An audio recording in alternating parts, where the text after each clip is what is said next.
5월 이제 가정의 달 마지막 주일입니다.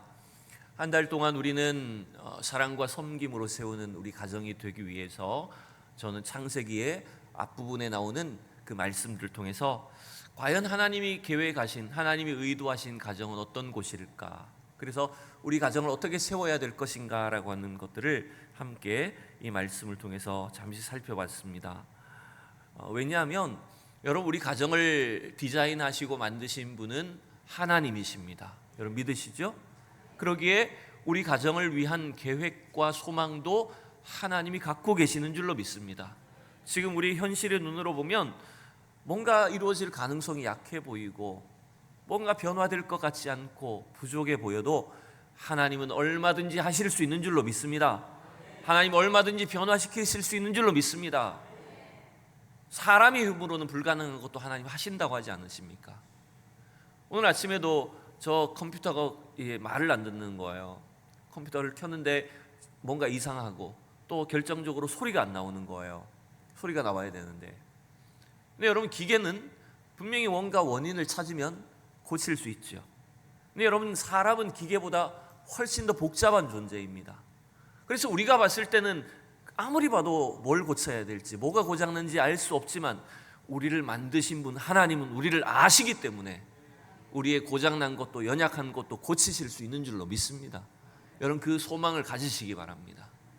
특별히 우리 가정을 향해서, 우리의 자녀들을 향해서 우리가 참 실망할 때도 있고 지칠 때도 있습니다.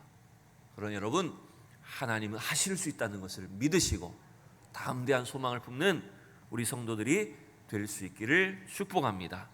오늘은 가정의 달, 오늘 네 번째 주일 설교로서 창세기 6장 말씀을 통해서 저는 세상을 살리는 가정이 되라 하는 제목으로 하나님 말씀을 함께 나누기를 원합니다. 여러분, 우리 가정의 목표가 여러분 주로 무엇입니까? 제가 오늘 좀 자막을 좀 잘못 띄운 것 같은데 이건 넘어가야 되고 엉뚱한 걸 띄웠네요. 여러분, 우리 가정의 목표가 무엇입니까? 보통 우리가 각 가정의 목표나 계획이나 이런 것들을 담아서 가훈을 쓰고 가훈을 만들 때가 있잖아요. 제가 그래서 가만히 생각해 보니까 내년에는 5월 가정의 달에 우리 붓글씨 잘 쓰는 우리 박 집사님이나 우리 박준상 집사님 붓글씨를 잘 쓰십니다. 어른들 아마 글씨를 잘 쓰시는 분들이 계실 것 같아요. 그래서 가훈을 한번 써달라고 부탁을 해야 될 것 같아요. 그래서 그걸 하면 좀 좋을 것 같은데, 각 가정에 보면 이런 여러 가지 가훈을 가지고 있기도 합니다. 제가 설교를 준비하면서 좀 재미있는 가훈이 뭐가 있을까 이렇게 뒤져보다 보니까 이런 가훈이 있더라고요. 저게 뭐죠? 주식을 하지 말자, 보증을 서지 말자, 밥은 먹고 살자, 이런 가훈. 아마 주식이나 보증을 잘못 서서 크게 아마 고생을 한 것 같아요. 또 우리 집 가훈, 여자 말을 잘 듣자, 이런 가훈. 좀 코믹하지만 굉장히 웃기기도 하고 좀 실용적인 것 같기도 하고 그런 것 같아요. 작년에 우리 장효식 집사님 등록하셔서 신방을 왔는데 가훈을 제가 다 기억은 못합니다만은 아이들 이름을 예찬이, 예진이, 예선이 이름을 사용해서 예수님을 찬양하는 가정, 또 뭐죠? 잘 몰라요. 제가 외우지 못했어요. 예수님의 진리의 말씀을 이제 따라가는 가정, 뭐 이런 식으로 아이들 이름을 넣어가지고 가훈을 적으셨더라고요. 참 좋아 보였어요. 여러분, 우리 가정의 목표는 무엇입니까? 우리가 자녀를 기르고 가족들을 돌보고 가정을 세우는 데 있어서 뭔가 우리도 목표를 갖고 있지 않겠습니까? 그런데 문제는 자칫 우리의 계획과 목적이 세상과 별 다를 바가 없다는 게 여러분 문제입니다. 대부분의 세상 사람들이 가정을 향해, 자녀들을 향해서 가지는 목표와 계획은 뭐냐면 그저 자식들이 잘 되는 것, 성공하는 것, 돈 많이 버는 것, 남들보다 뛰어나게 되는 것. 여러분, 그게 세상적인 목표 아닙니까? 근데 문제는 뭐냐면 그런 치열한 경쟁 사회 속에서 어떻게 해서든지 남들보다 앞서야 되고 성공해야 되고 부자 돼야 되는 것이 중요하긴 하지만 그 목표만을 향해서 달려나가다 보면 진짜 하나님이 주시는 은혜나 기쁨이나 영적인 만족은 누리지도 못한 채 그저 인생 속에서 괴로움만, 또 사람들 사이에서 비교의식만 가득한 그런 어려운 삶을 살게 된다는 것입니다. 여러분, 저는 이 말씀을 준비하면서 우리 그리스도인들의, 하나님 백성들의 가정의 목표는 세상과 달라야 된다고 저는 믿습니다. 우리는 세상 사람들과는 다른 목적의식을 가지고 살아야 됩니다. 우리 가정도 마찬가지입니다. 우리 가정이 하나님이 세우신 가정이 되기를 원하십니까, 여러분? 하나님이 의도하신 가정이 되기를 원하십니까? 그러면 우리는 세상과는 달라야 된다는 겁니다. 살아간 이 세상은 그저 살아남기에 급급합니다. 내가 살기 위해서는 남을 죽여야 되는 것이 이 세상의 방식입니다. 근데 여러분, 우리 하나님의 백성들은 달라야죠. 우리는 내가 살기 위해서 남을 죽이는 방식을 따라갈 수 없습니다. 우리는 반대로 해야 됩니다. 오히려 이 세상을 살리는 가정이 돼야 될 줄로 믿습니다. 우리 사랑하는 믿음의 백성들, 우리 성도들, 특별히 우리 자녀들을, 다음 세대들을 통해서 오히려 이 세상을 살리는 가정이 돼야 된다는 것입니다. 여러분, 어쩌면 이것이 우리의 목표가 될 수 있도록 오늘 이 시간 함께 기도할 수 있기를 원합니다. 교회도 마찬가지입니다. 교회도 단지 우리끼리 재미있고 우리가 많이 모여서 우리가 가진 것이 많아서 그런 교회가 되는 것이 목적이 되면 안 되죠. 진짜 중요한 목적은 뭐냐면 우리 교회가 오히려 세상을 살리는 교회가 되어야 된다는 겁니다. 우리가 많이 모이는 것도 중요하지만 오히려 또 세상으로 많이 흘려보내야 되는 것도 우리가 해야 될 역할이라는 것입니다. 그래서 우리는 목표가 바뀌어야 됩니다. 세상과는 달라져야 됩니다. 저와 여러분의 목표는 복음 안에 건강한 가정을 세우는 것이 되기를 바랍니다. 우리 한 사람이 건강한 신앙이 되고 우리 각 가정이 건강한 가정이 되면 분명히 세상을 변화시킬 수 있고 살릴 수 있을 줄로 믿습니다. 여러분, 그래서 우리가 이러한 꿈과 비전을 여러분 늘 품고 기도하셔야 되는 겁니다. 우리 자녀들이, 우리 가족들이 건강한 신앙인이 되게 해주시고 우리 가정이 건강한 가정이 되게 해주시고, 그래서 하나님 우리를 통해서 이 세상을 건강하게 해주십시오. 여러분, 이러한 꿈과 비전을 품을 수 있기를 진심으로 축복합니다. 저는 오늘 창세기 6장 말씀을 중심으로 해서 우리의 가정이 세상을 살리는 가정, 세상에 선한 영향력을 끼치고 정말 이 세상 속에 하나님의 생명을 드러내는, 증거하는 그런 가정이 되기 위해서 몇 가지를 상고해 봤습니다. 첫 번째는 여러분, 우리의 가정이, 우리의 가족들이 하나님과 동행하는 삶을 살아야 된다는 겁니다. 하나님과 동행하는 우리 가정, 우리 가족들이 돼야 된다는 것입니다. 여러분, 우린 지난주에 창세기 4장을 중심으로 가인의 후손과 셋의 후손을 잠깐 비교해 보았습니다. 창세기 4장에는 가인의 후손들의 이름이 쭉 기록되어 있었죠. 그리고 그 가인의 후손 중에 굉장히 유력한 한 사람, 라멕이라는 사람이 등장했고, 그 라멕의 후손들이 그 당시 세상 속에서 저마다 다 각각의 어떤 직업의 조상들이 되었던 걸 우리가 살펴봤습니다. 그러니까 여러분, 이 가인의 후손들은요, 그 라멕의 자손들은 저마다 다 영향력을 가진 사람들, 이름을 남긴 사람들, 힘이 있는 사람들이었던 거예요. 그런데 여러분, 성경을 종합적으로 보면 하나님이 기억하시는 사람들, 하나님이 주목하시는 사람은 오히려 세상에 힘 있는 사람들이 아닙니다. 세상에 능력이 많고 힘 있는 사람들 하나님 별로 주목하지 않으세요. 반대로 하나님은 창세기 5장에 셋의 후손들에게 주목하시는 것을 볼 수 있습니다. 4장에 가인의 후손과 비교해 보면 셋의 후손들은 별로 남긴 것이 없어요. 무슨 대단한 직업도 없었고 대단히 능력 있는 사람도 없어 보입니다. 그냥 창세기 5장에 나오는 인물들은 몇 살까지 살다가 누구를 낳고 죽었다, 그런 이야기밖에 없어요. 다 그겁니다. 그런데 여러분, 특별히 그 셋의 후손, 셋의 족보 중에서도 우리가 집중해서 봐야 될 것이 있죠. 그것이 뭐냐면 에녹과 관련된 내용이에요. 5장 21절부터 우리 말씀을 같이 함께 앞에 화면을 보시고 같이 읽어보겠습니다. 시작. 에녹은 65세에 무드셀라를 낳았고 무드셀라를 낳은 후에 300년을 하나님과 동행하며 자녀들을 낳았으며 그는 365세를 살았더라.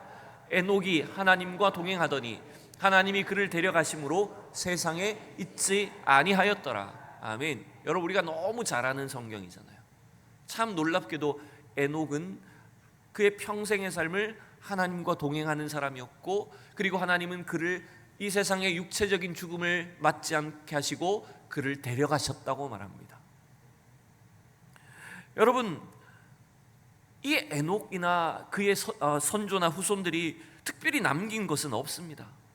그런데 그 에녹이 그의 후손들에게 보여준 삶의 특징은 뭡니까? 그것은 바로 하나님과 동행했다라는 것입니다. 특별히 여러분, 그 하나님과 동행한 삶을 통해서 그의 자손들이 어떻게 됐을까요? 다 살펴볼 수는 없지만 에녹의 아들이 누구예요? 365세에 무드셀라를 낳았다고 되어 있습니다. 여러분, 우리가 잘 알죠? 성경 퀴즈 하면 항상 나오는 문제, 성경에서 가장 오래 산 사람 무드셀라입니다. 몇 살까지 살았다고요? 969세를 살았다고 말합니다. 여러분, 절묘하게도요, 이 무드셀라의 나이를 가만히 앞뒤로 계산을 해보면요, 무드셀라가 죽을 때에 노아의 홍수가 일어납니다. 그래서 이 무드셀라는 이름의 뜻이 뭐냐면, 그를 통해서 하나님이 뭔가를 정확한 뜻이 뭐냐면 그가 죽을 때에 그것을 보내리라, 이런 뜻을 담고 있어요. 즉, 하나님은 무드셀라라고 하는 에녹의 아들의 생애를 통해서 장차 이 세상을 심판하실 것에 대한 어떤 계획들을 미리 보여주시고 말씀하셨던 거예요. 그 우리가 자연스럽게 유추해 볼 수 있는 것은 이거죠. 에녹이 하나님과 동행하는 삶을 살았다면 그의 아들 무드셀라도 어떻게 했을까요? 하나님과 동행하는 삶을 살았어요. 오래 산 것이 중요한 것이 아닙니다, 여러분. 하나님과 동행하는 것이 중요한 겁니다. 하나님이 계획하시는 삶을 사는 게 중요한 겁니다. 그래서 무드셀라는 969세가 될 때까지 하나님이 과연 뭘 하실까, 어쩌면 마음을 줄이며 기도하며 살았을 거예요. 그리고 자연스럽게 그 무드셀라 아들도 하나님과 동행하는 삶을 살았을 것이고, 이제 무드셀라 아들이 라멕이에요. 그 라멕의 아들인 이제 오늘 본문의 주인공인 노아도 어떤 삶을 살았을까요?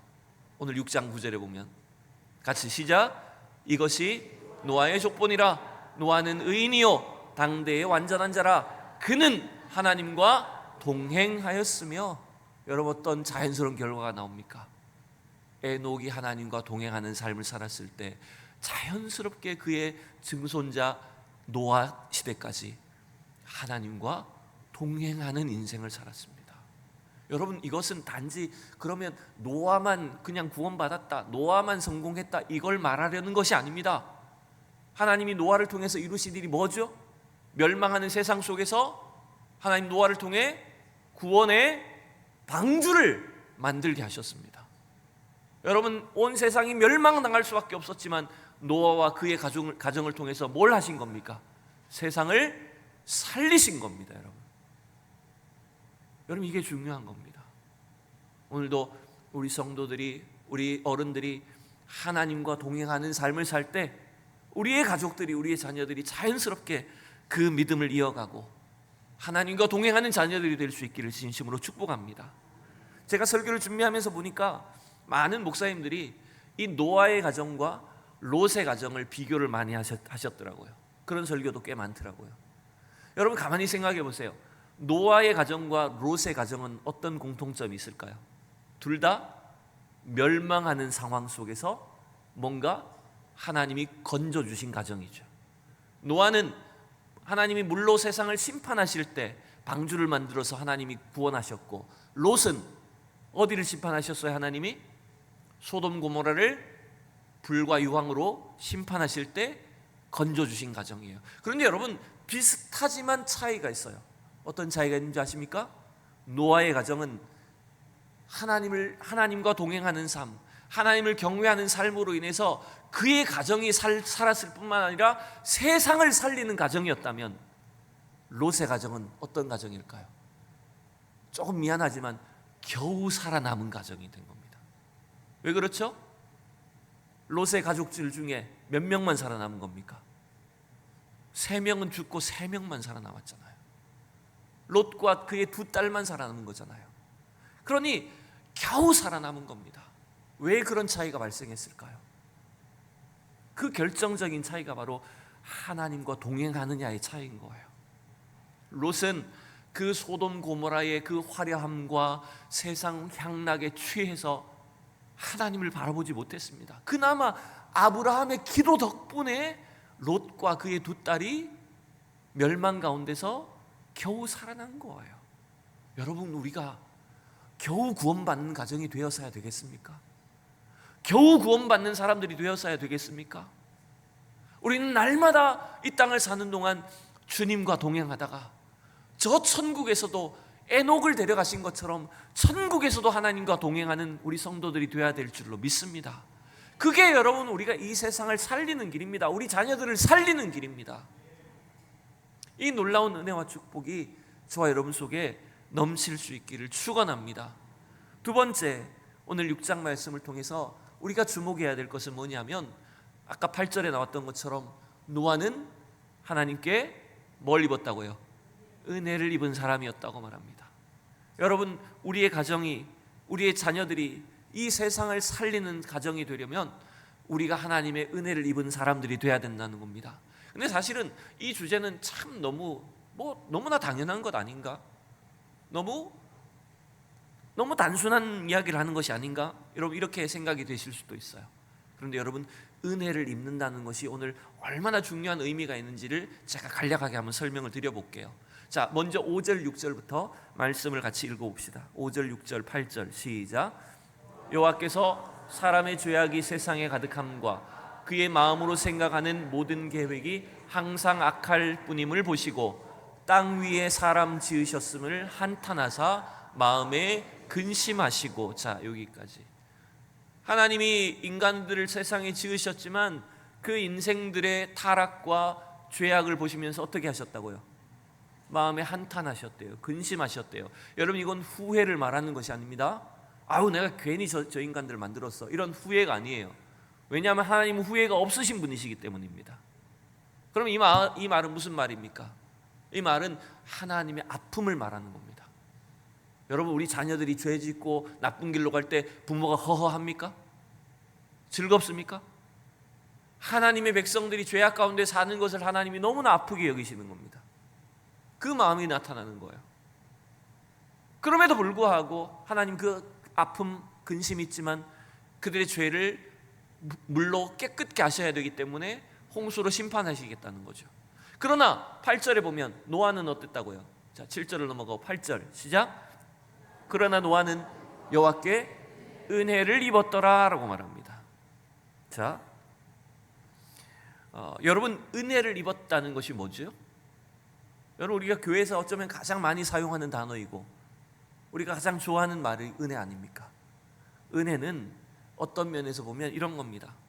하나님이 우리를 좋게 봐주시는 게 은혜입니다. 그래서 우리가 이런 말도 하죠. 자격 없는 사람에게 주어진 것이 뭐예요? 은혜입니다. 즉, 우리는 아무 자격이 없음에도 불구하고 하나님이 우리를 다 좋게 봐주시는 거예요. 그게 하나님의 은혜예요.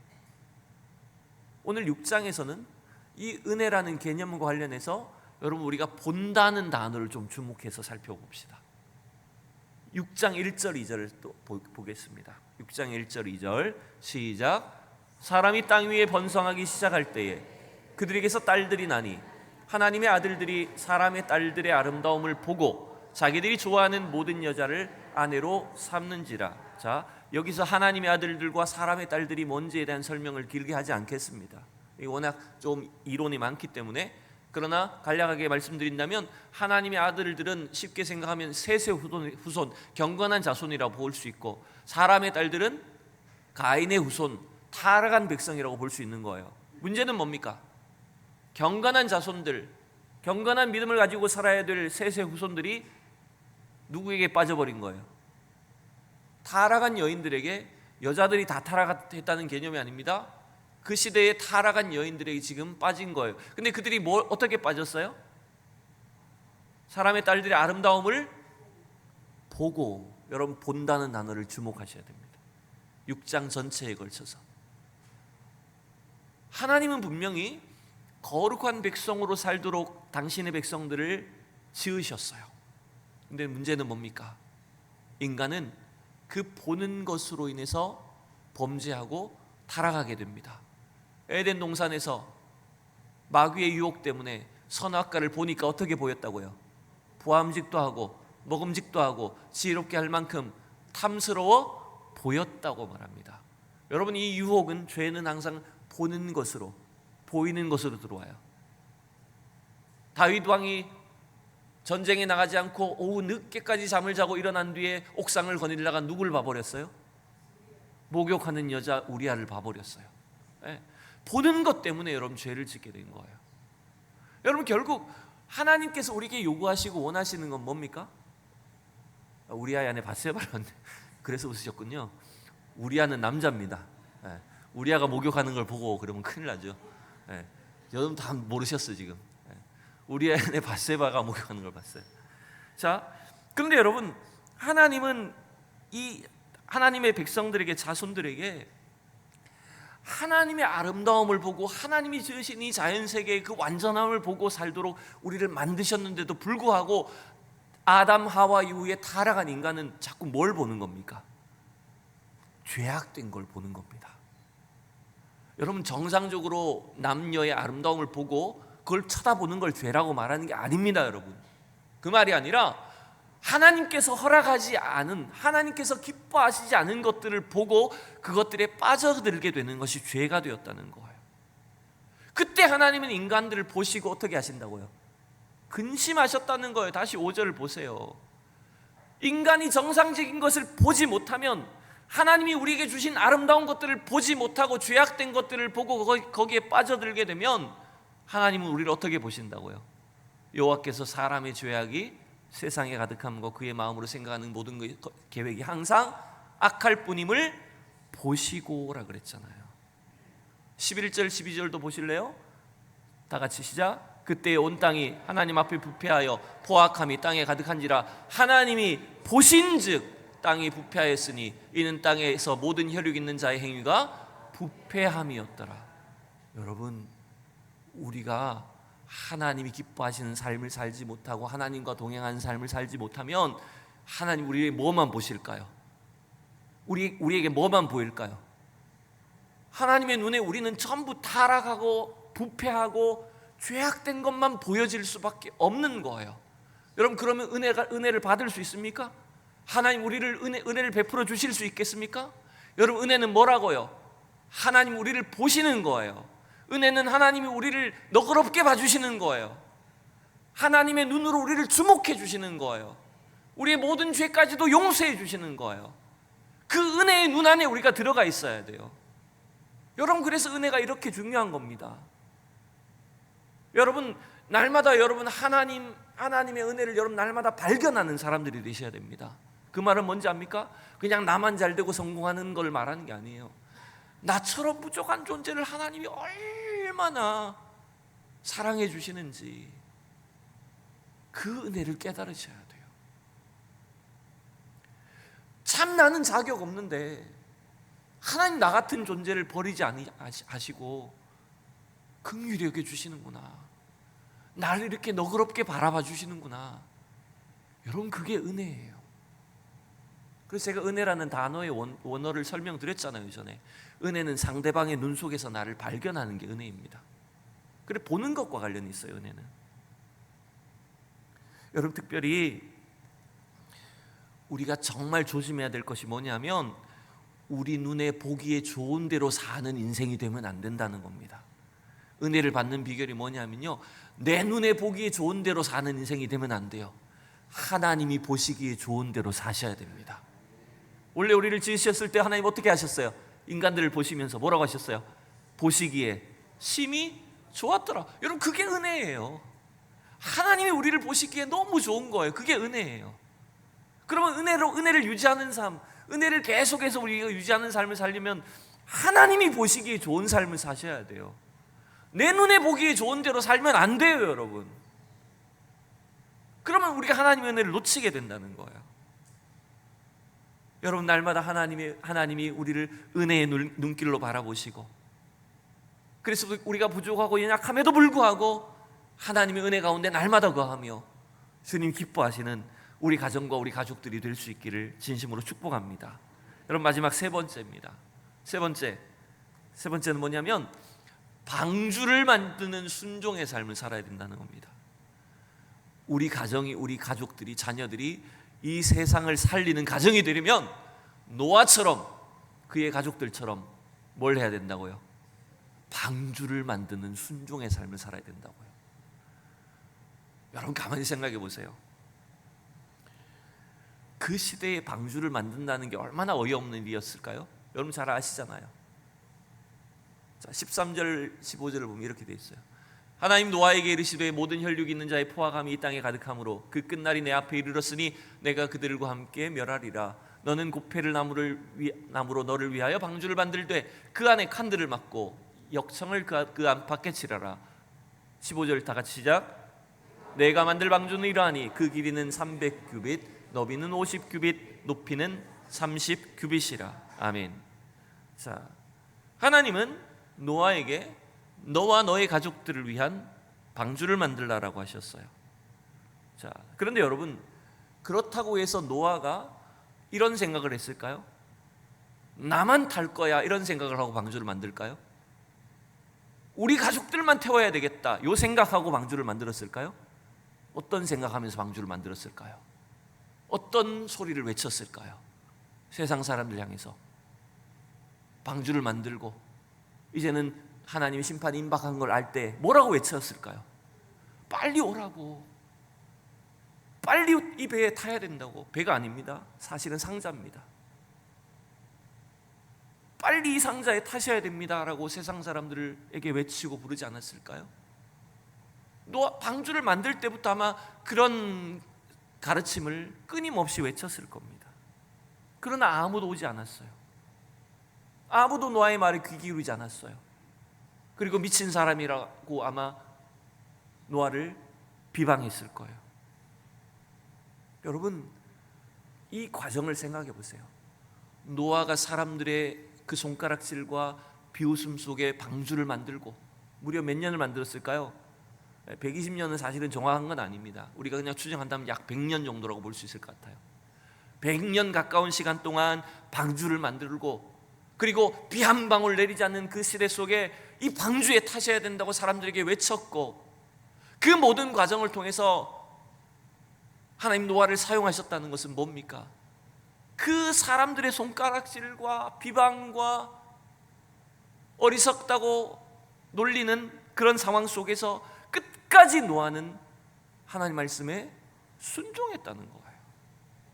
여러분, 이게 중요한 겁니다. 여러분, 우리가 이 구원의 방주인 교회를 통해서 신앙생활하는 것은 마치 노아가 방주를 만들고 그 방주를 통해서 하나님의 인도하심을 받는 것과 똑같다는 것을 여러분 기억하셔야 됩니다.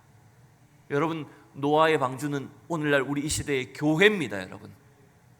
여러분, 그 방주는 배가 아니라고 말씀드렸죠. 그 말은 무슨 말인지 압니까? 이상한 거라는 거예요. 사람들이 보기에 저 이상한 걸 만들고 있다는 거예요. 여러분, 교회는 사람들이 보기에 이상한 곳입니다. 뭐 저런 데를 다녀, 왜 저기 있어? 그러나 여러분, 그 방주를 만들고 그 방주를 통해서 하나님의 구원을 경험하는 것, 세상의 손가락질과 비방을 들으면서도 끝까지 믿음으로 인내하며 살아가는 것, 여러분, 그게 노아가 방주를 만든 것 같이 우리가 이 시대에 하나님 말씀에 순종하며 살아야 된다는 거예요. 놀랍게도 하나님 그 노아의 방주를 통해서 뭘 이루셨습니까? 모든 사람이 멸망하고 모든 생물들이 멸종하는 시대에 방주에 올라탄 가족들과 동물들을 통해서 어떻게 하셨습니까? 새로운 시대를 열어가게 하셨지 않습니까? 세상을 살린 겁니다. 세상은 이해하지 못하고 이상한 곳이라고 비방할지 몰라도 하나님은 우리의 교회를 통해서 이 세상을 살리고 계시는 줄로 믿습니다. 하나님의 교회에 헌신되고 충성하고 하나님의 말씀을 끝까지 순종하며 믿음을 지키는 우리 믿음의 가족들을 통해서, 우리 자녀들을 통해서 하나님이 이 세상을 살리고 계시는 것입니다. 이 일을 우리가 끝까지 해야 되는 거예요. 6장 22절 마지막으로 읽읍시다. 시작. 노아가 그와 같이 하여 하나님이 자기에게 명하신 대로 다 준행하였더라. 아멘. 여러분, 이 세상을 살리는 길이 뭐라고요? 우리는 노아가 방주를 만들었듯이 하나님의 말씀을 끝까지 순종하는 겁니다. 준행하는 겁니다. 여러분, 그 일을 감당할 때 하나님이 우리 교회를, 우리 가정을 이 죄악된 세상 속에서 구원을 이루시는, 세상을 살리는 방주로 사용하실 줄로 믿습니다. 구원의 방주 되신 예수 그리스도 안에서 끝까지 믿음을 지키며 주님 앞에 헌신하는 저와 여러분이 될 수 있기를 진심으로 축원합니다.